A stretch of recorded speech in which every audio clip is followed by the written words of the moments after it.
أصبحتم وأنكم إلينا لا ترجعون صدق الله العلي العظيم وصدق رسوله النبي الأمين الكريم ونحن على ذلك لمن الشاهدين والشاكرين والحمد لله رب العالمين.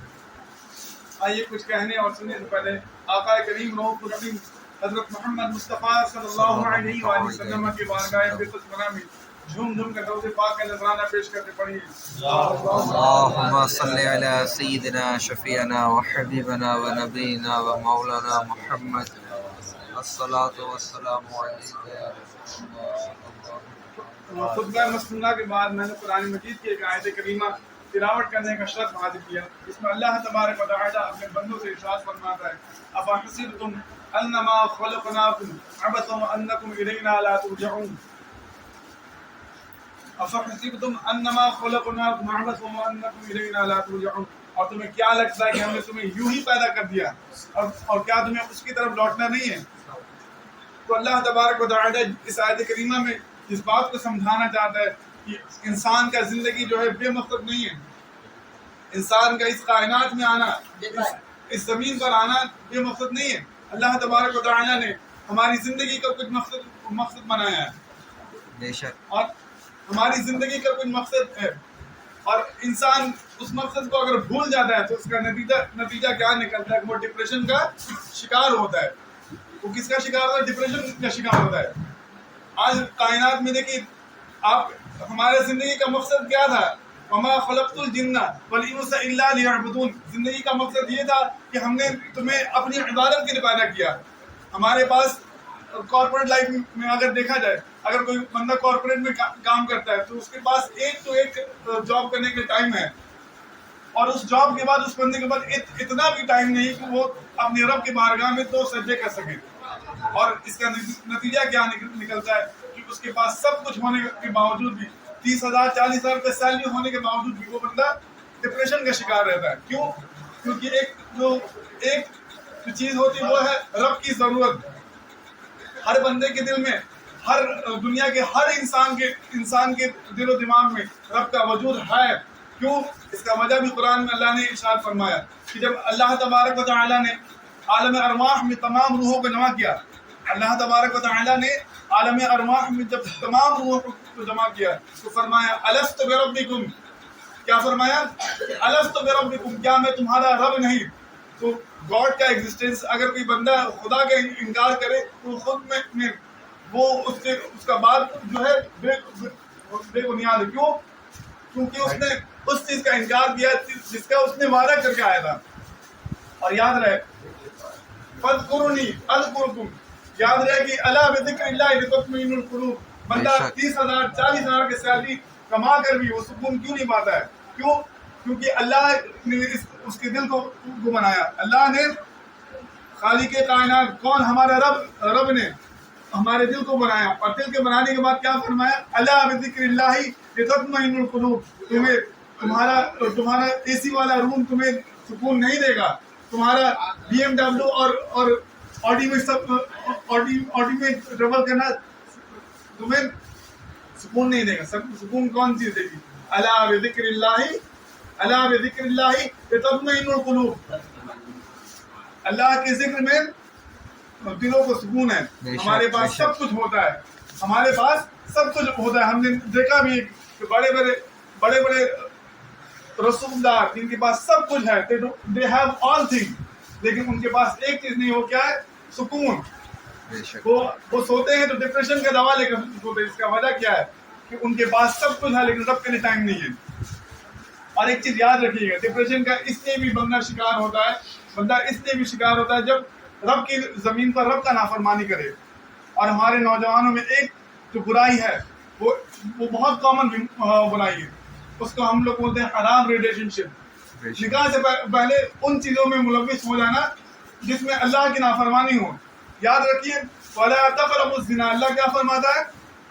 وَلَا تَقْرَبُوا الزِّنَا، زنا کے اسباب کے قریب بھی مت جاؤ. تم زنا تو نہیں بلکہ زنا کے اسباب کے قریب بھی مت جاؤ. لیکن